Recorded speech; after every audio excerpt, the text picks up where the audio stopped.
الحمد لله رب العالمين والعاقبة للمتقين والصلاة والسلام على محمد بن عبد الله الأمين وعلى من تبعهم بإحسان إلى يوم الدين أما بعد.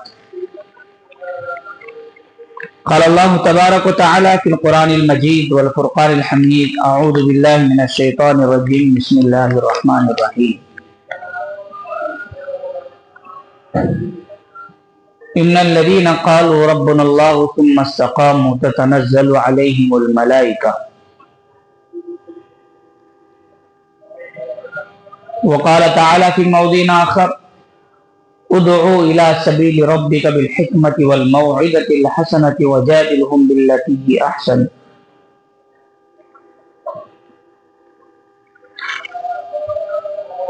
صدق الله العظيم.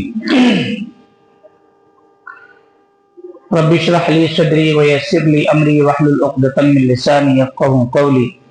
اللهم صل على سيدنا مولانا محمد وعلى آل سيدنا مولانا محمد وبارك وسلم.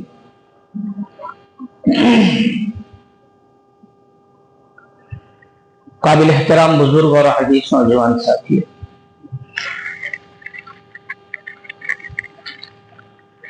اللہ رب العزت نے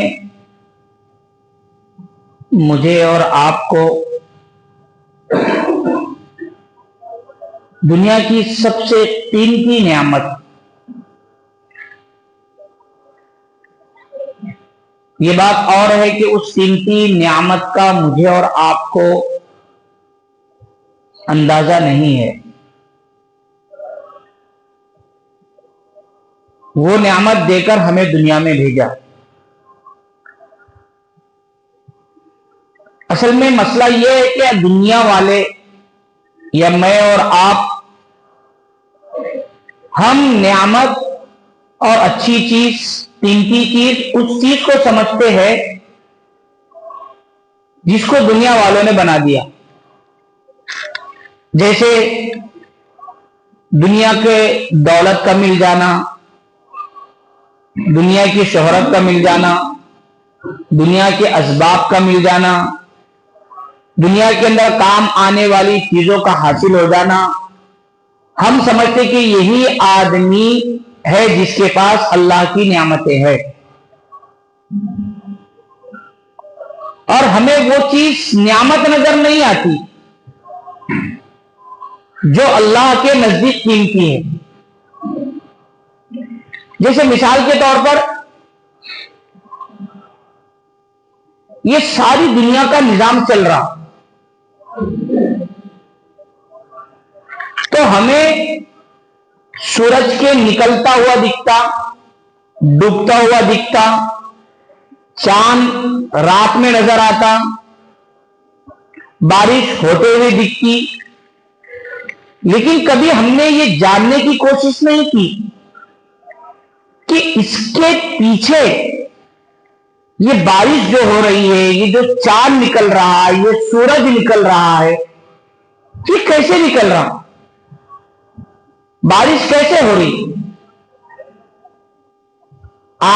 جو ہے چھت کے اوپر ایک پنکھا چل رہا،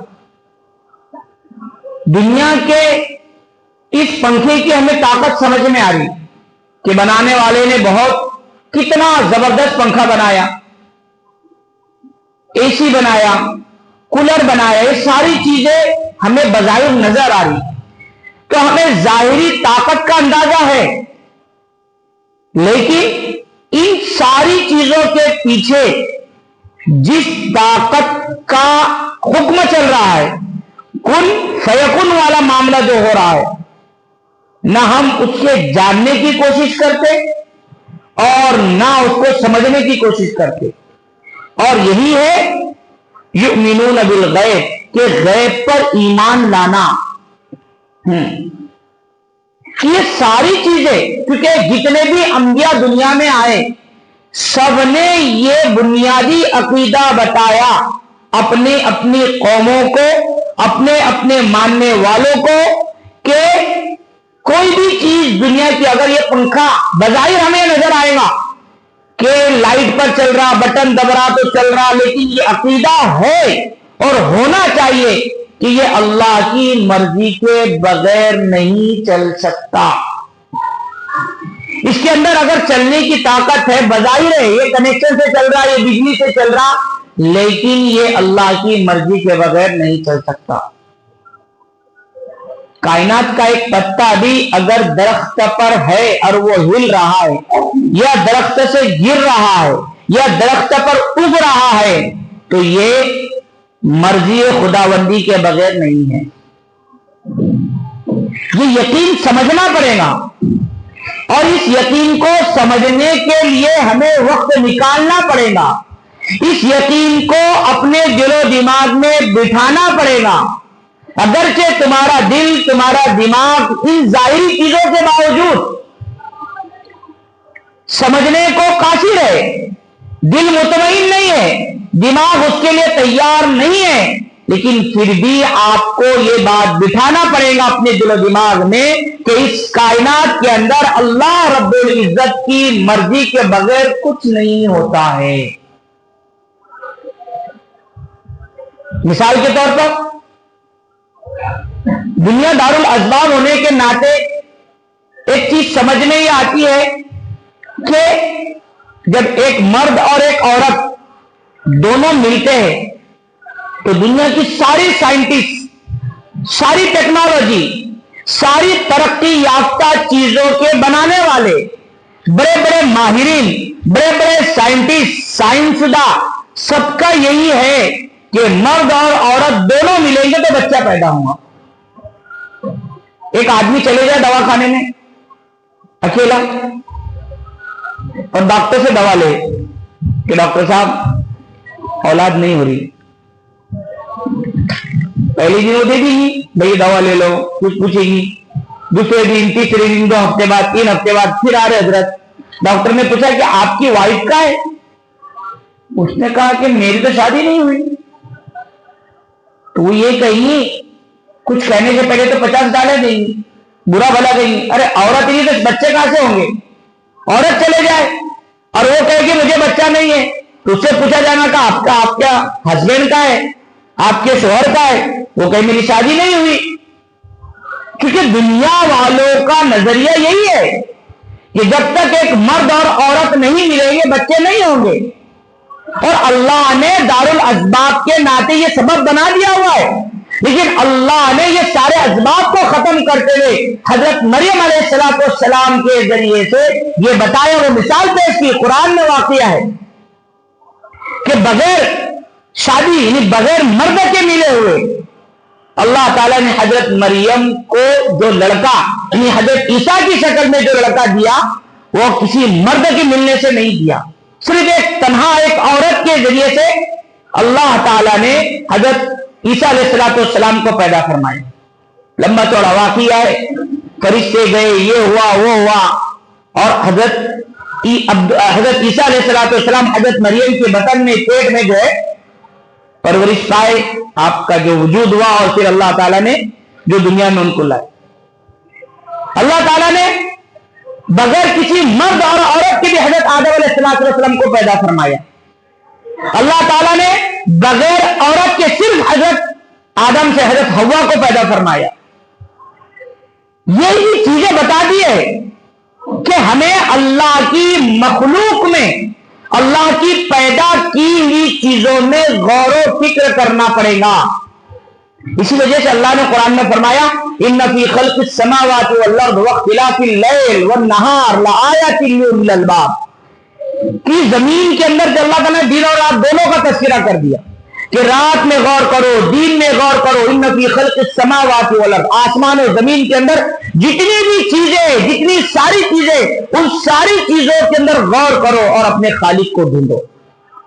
میں مثال دیتا ہوں آپ کو، آپ راستے سے جا رہے ہیں، آپ راستے سے جا رہے ہیں اور راستے پر آپ کو کوئی گندگی نظر آئی، کوئی بھی گندگی، انسان کی گندگی بھی ہو سکتی، گدھے کی گندگی ہو سکتی، بکرے کی گندگی ہو سکتی، بھینس کی گندگی، گائے کی، اور جتنے جانور ہیں، اس گندگی سے آپ پتہ لگا دیں گے کہ یہاں سے کون سا جانور گزرا ہوا ہے.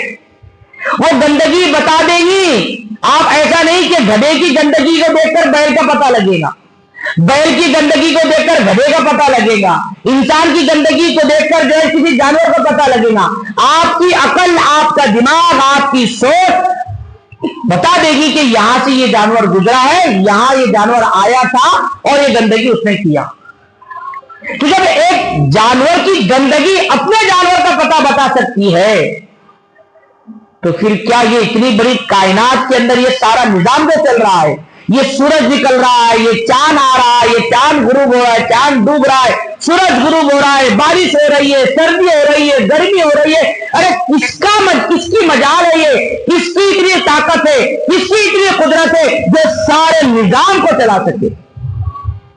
وہ اسی خدا کی طاقت ہے جس کی صفت ہے لا تأخذہ سنۃ ولا نوم، کہ ایک پل کے لیے بھی نہ جس کو اونگ آتی ہے، نہ جس کو نیند آتی ہے، نہ جس کو سستی آتی ہے، نہ وہ جو اپنی اس ذمہ داری سے، جو اپنی اس برے کارخانے نظام کو چلانے سے ایک پل کے لیے بھی غافل نہیں ہوتا۔ یہ ساری چیزیں کب ہوں گی؟ جب ہم خدا کی مخلوق میں غور کر کے خالق کا پتہ لگانے کی کوشش کریں۔ افسوس اس بات کا ہے کہ ہم نے دنیا کی چیزوں کو دیکھ کر دنیا والوں کو پتہ لگا لیا۔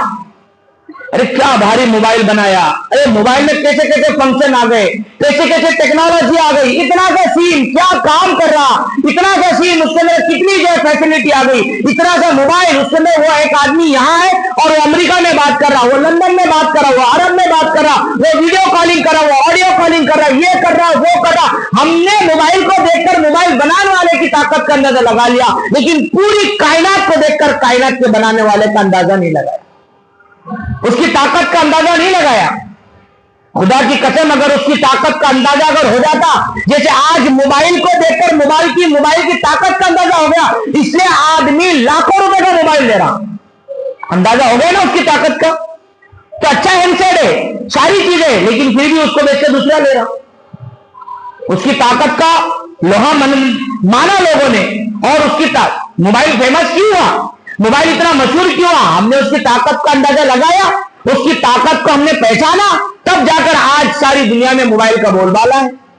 آج ساری دنیا موبائل کی دیوانے، آج ہر نوجوان، ہر مرد، عورت، بچہ، ارے پیدا ہوتے سے جو بچہ پہلے جب پیدا ہوتا تھا تو اس کے ہاتھ میں کھلونے دیے جاتے تھے، ماں باپ جو ہے اس کے لیے کھلونوں کا انتظام کرتے تھے، اب وہ کھلونے بھول گئے، کھلونے بیچنے والوں نے کھلونے بیچنا بند کر دیا، کیونکہ اب سب سے بڑا کھلونا باپ کا بھی کھلونا وہی، ماں کا بھی کھلونا وہی، بڈھی دادی کا کھلونا بھی وہی، جوان دادی کا کھلونا بھی وہی، اور بچے کا کھلونا بھی وہی، سب کے کھلونے وہی آ گئے۔ اب بچپن سے لے کر 55 تک سب کا کھلونا ہے، اس لیے کہ طاقت اندازہ لگا لیا، اس ایک چیز کے اندر سب کے کھلونے آ گئے، بچے کا بھی آ گیا، سب کا آ گیا، سب دیکھ رہے، اس کی طاقت کا اندازہ لگایا، اس لیے آج اس کا بول بالا ہے۔ خدا کی طاقت کا خدا کی طاقت کا اندازہ لگاتے تھے، خدا کی طاقت کو پہچانتے تھے، آج پوری دنیا میں خدا کے دین کا بول بالا ہوتا تھا۔ ہاں، جس کا اندازہ لگائیں گے اس کا بول بالا ہوگا۔ آج دوسرے غیر تو غیر، اپنوں نے ہی، اسلام کے چاہنے والوں نے ہی، اللہ کے ماننے والوں نے ہی، نبی کے امتیوں نے بھی، نبیوں کے عاشقوں نے ہی خدا کے دین کو نہیں پہچانا، خدا کی طاقت کو نہیں پہچانا، دین کو نہیں پہچانا، اسلام کو نہیں پہچانا۔ جب نہیں پہچانا تو آج ہماری زندگی میں ہی اس دین کا بول بالا نہیں۔ سوچنے کی بات ہے، ہم ایک اللہ کے ماننے والے ہیں، ہمیں تو یہ ہونا چاہیے تھا جیسے ایک آدمی ہے، اس کو اپنی دکان کا سارا نظام معلوم ہوتا، اپنی فیکٹری کا سارا نظام معلوم ہوتا، اپنے گھر کا سارا نظام معلوم ہوتا، اپنی گاڑی کی ساری چیزیں معلوم ہوتی کہ چابی کہاں ہے، پلک کہاں ہے، یہ کہاں ہے، وہ کہاں ہے، ساری چیزیں۔ ایک ہم مسلمان ہیں اور ہمیں اپنے دین کا کچھ پتہ نہیں، ہمیں اپنے خدا کی طاقت کا اندازہ نہیں۔ اگر ہمیں اپنے خدا کی طاقت کا اندازہ ہوتا، اگر ہمیں اپنے رب کی طاقت کا اندازہ ہوتا تو آج دنیا کے اندر جو حال ہمارا ہے وہ حال کبھی نہیں ہوتا۔ اس لیے کہ ہم نے دنیا دوسروں کی طاقت کا اندازہ لگا لیے تو ہم ان کے دیوانے ہوتے جا رہے, ان کے گرویدہ ہوتے جا رہے. لیکن جس خدا نے ہمیں ایمان جیسی نعمت دے کر دنیا میں بغیر مانگے, بغیر کسی وسیلے کے, بغیر کسی واسطے کے, بغیر کسی جو ہے چیز دیے ہوئے کے, بغیر کسی سفارشی کے اللہ نے ایمان جیسی, اور وہ اتنی قیمتی کہ اللہ کے خزانے میں جتنی بھی ساری چیزیں دنیا کی ہے, دولت لے لو, شہرت لے لو, خزانے لے لو, سونا لے لو, چاندی لے لو, ڈگریاں لے لو, محلات لے لو, بنگلے لو, گاڑیاں لے لو, ساری چیزوں کے جتنے خزانے ہیں اللہ کے خزانے میں سب سے قیمتی چیز اللہ نے ایمان دیا, اور اس نعمت کی ہمیں قدر نہیں. اسی وجہ سے تو اللہ نے ایمان کی جو ہدایت ہے نا, وہ ہدایت اللہ تعالیٰ نے اپنے قبضے میں رکھا ہے نا. پہلے کے جو بڑے بڈھے ہوتے تھے نا, جو قیمتی چیزیں ہوتی تھی, جیسے پہلے گھی, یہ ساری چیزیں ہوتی تھی نا, تو دادی ماں نے کپاڑ میں بند کر کے رکھتی تھی. ہاں, کہ وہ لینے کے لیے جو ہے نا وہ دادی ماں سے چابی لینا پڑتی تھی. وہ اپنے پاس چابی رکھتی تھی, وہ دوسروں کو دیتی نہیں تھی, قیمتی چیز تھی نا. آج بھی جس لاکر کے اندر, جس کپاٹ کے اندر گھر کا سننا ہوگا, گھر کے جو ہے پیسے ہوگے, وہ چابی جو ہے نا اسے قلعے پر لٹکی بھی نہیں رہیں گی. وہ جیسے آج جو گھروں کے اندر چابیاں ٹانگنے کا جو آنے لگ گیا نا, یہ چابی یا کپاٹ جو ہے گاڑی کی چابی یا گھر کی چابی, لیکن کپاٹ کی چابی وہاں ٹنگی نہیں رہی. وہ کپاٹ کی چابی کسی مخصوص جگہ پر ہوگی. کیوں؟ اس لیے کہ اس کے اندر قیمتی چیز چھپی ہوئی ہے, اور وہ اندازہ صرف یا تو ماں کو معلوم ہے, باپ کو معلوم ہوگا. جس کی چلتی ہوگی اس کو معلوم ہوگا. ماں کی چل رہی تو ماں کو معلوم, ورنہ آدمی کو معلوم نہیں رہے گی کہ کہاں ہے وہ. کیوں؟ اس لیے کہ وہ چابی اس قیمتی چیز کو چھپانے کی جگہ ہے. اللہ تعالیٰ نے یہ ایمان کی قیمتی نعمت کو اللہ نے اپنے قبضے میں رکھا. ہم جس کو چاہیں گے, اِنَّكَ لَا تَهْدِي مَنْ أَحْبَبْتَ وَلَكِنَّ اللَّهَ يَهْدِي مَن يَشَاءُ. کہ محمد اللہ نے ہدایت ایمان کی, ہدایت ایمان کی, دولت کی, یہ ہدایت اللہ نے اپنے لاڑے نبی کے پاس بھی نہیں دی. ورنہ آپ اپنے چچا کے لیے کتنے تڑپ رہے تھے کہ کسی طریقے سے وہ کلمہ پڑھ لے کلمہ, لیکن نہیں. اِنَّكَ لَا تَهْدِي مَنْ أَحْبَبْتَ وَلَكِنَّ اللَّهَ يَهْدِي مَن يَشَاءُ.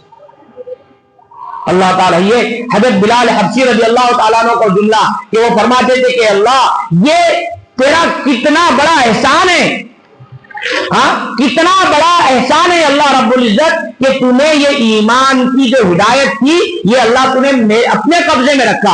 اگر کسی انسان کے قبضے میں دے دیتا, وقت کے نبی کے پاس دیتے تھے کہ نبی جس کو چاہے ہدایت دے گا, نبی جس کو چاہے ایمان کے اندر داخل کر لے گا, نبی جس کو چاہے دامن اسلام کے سے وابستہ کر دے گا, نبی جس کو چاہے دامن کفر چھوڑنے پر مجبور کر دے گا. اگر ایسا ہوتا تھا تو شاید مجھ جیسے کالے کلوٹے کو کبھی ہدایت نہیں ملتی.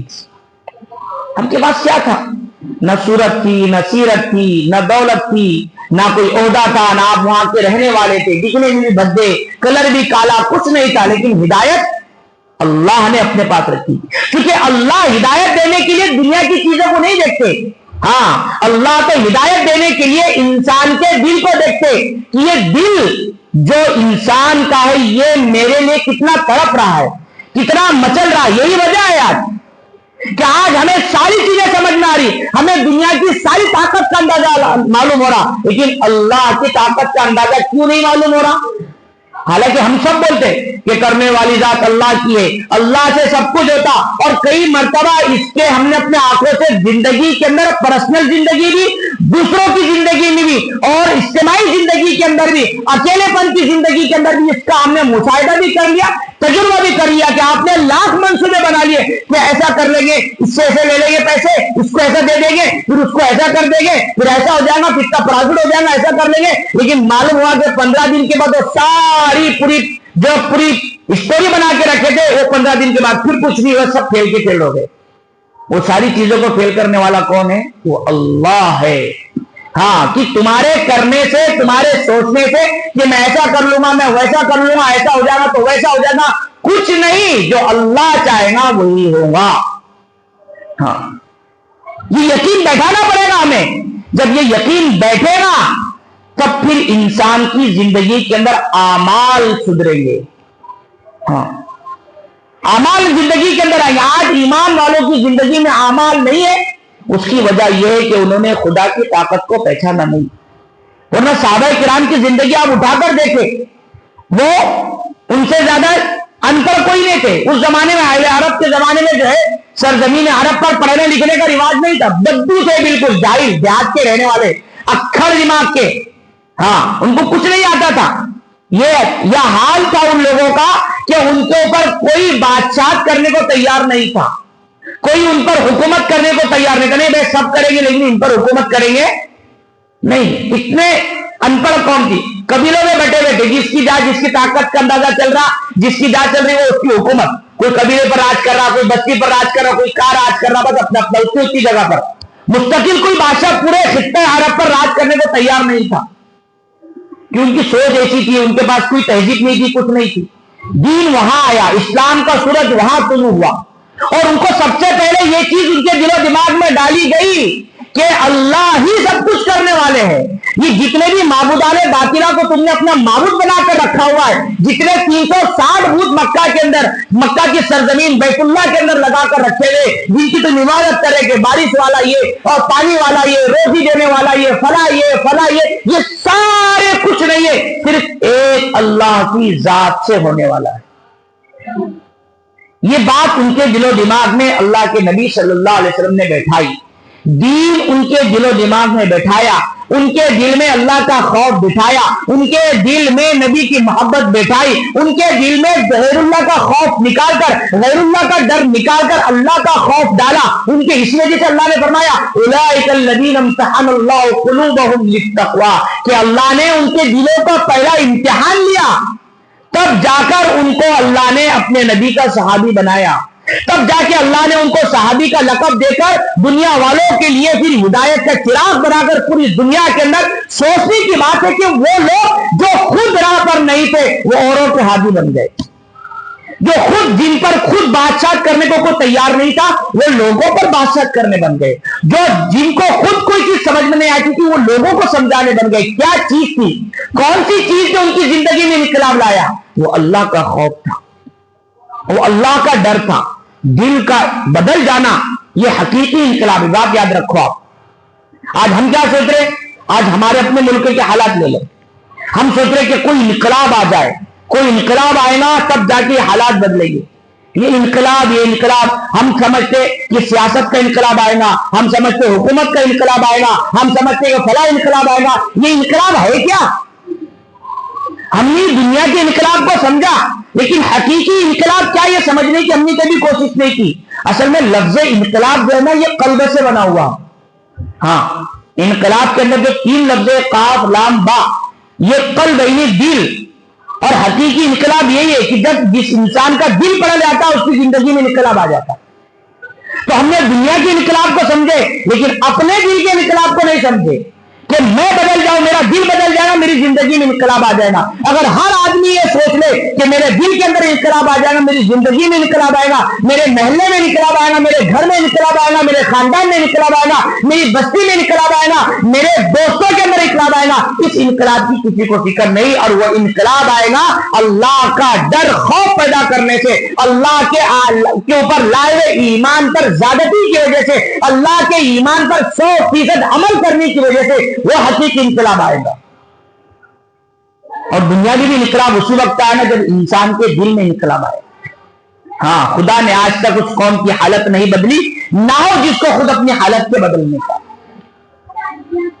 اور یہ انقلاب لانے کی محنت کی نبی کریم صلی اللہ علیہ وسلم نے, جو ایک ایک صحابی پر محنت کی, ایک ایک انسان پر محنت کی, ایک ایک فرد پر محنت کی کہ ایک فرد سدھر جائے گا انشاءاللہ, پھر دھیرے یہ ایمان کی شمع, یہ ایمان کی روشنی دھیرے پورے خطے عرب, پھر پورے سرزمین عرب, پھر جو ہے پوری دنیا, اور پھر اس طریقے سے ایمان بڑھتے جائے. لیکن آج ہم مسلمان, خاندانی مسلمان ہونے کی وجہ سے ہم کو یہ دولت جو ہے نا ایک پراپرٹی کے طور پر مل گئی ہوئی ہے. جیسے دنیا کی پراپرٹی مل جاتی, 5 ایکڑ کھیت میرے ابا کے نام, دادا کے پاس تھا, دادا سے ابا کے پاس ہے, ابا کے پاس میرے سے آیا, وہ بھی کھیتی کرتے تھے, میں بھی کھیتی کر رہا, چل رہی بس پراپرٹی. ہاں, ہمارا گاؤں کو کھیت ہے ہمارا, اور دادا پر دادا کے پاس سے چل رہی. تو دنیا کی پراپرٹی کیسی منتقل ہوتی جا رہی, ویسی ایمان کی پراپرٹی بھی منتقل ہوتی جا رہی. لیکن ایمان کے اعمال منتقل نہیں ہو رہے. ہاں, ایمان کے اعمال منتقل نہیں ہو رہے.